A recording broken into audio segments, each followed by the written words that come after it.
Do you want to create truly unique, one-of-a-kind pottery that attract attention, either from the ones you're trying to sell it to, or just from good friends that you want to impress?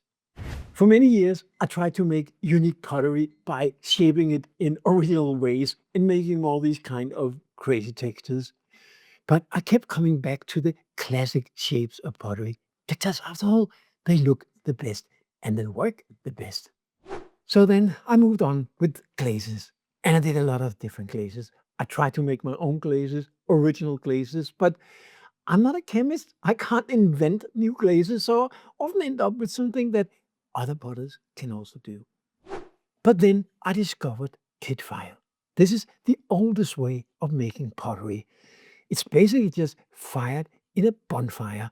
We use no glazes, but only organic materials, salt, oxides, and things like that.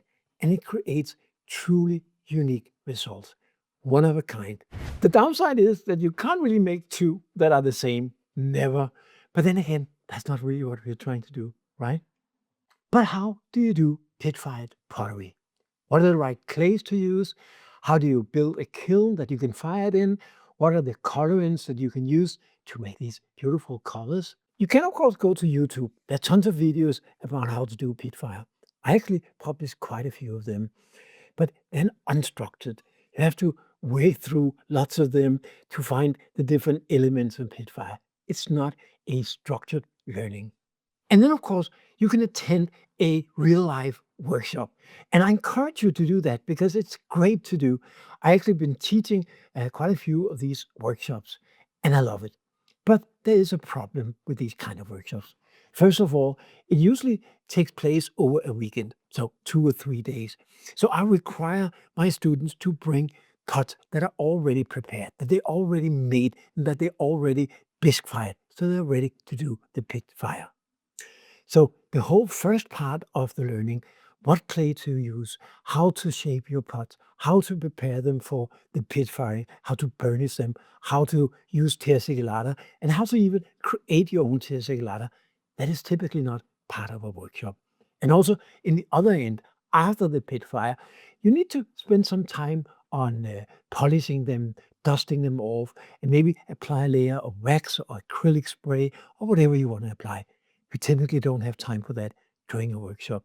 So you only get a small portion of that whole experience of doing Pitfire. With the Pitfire course that I'm offering here, you'll get everything. I explain about the clay, I explain about how to do the best shapes and forms and prepare them for the Pitfire, do the actual Pitfire, of course, but not only just with one kind of kiln, but multiple different designs of the kiln. And I will show you how you finish them up, how you brush them, de-dust them, and how you can apply layers of different materials to either make it food safe or just waterproof for a vase. The other problem with a workshop is that there's a lot of information that are being shared in just a couple of days, and it's unlikely that you can remember all the details when you get back home. With the online course, you have individual lessons covering every aspect of the pit fire, and you can go back and watch it as many times as you want. And also, I have a few downloadables, like a list of all the colorants that you can use, so it's easy to remember. And I have tips about where you can buy the different components that we use for the pit fire. Also, the cost of attending this online course is much cheaper than most real-life events.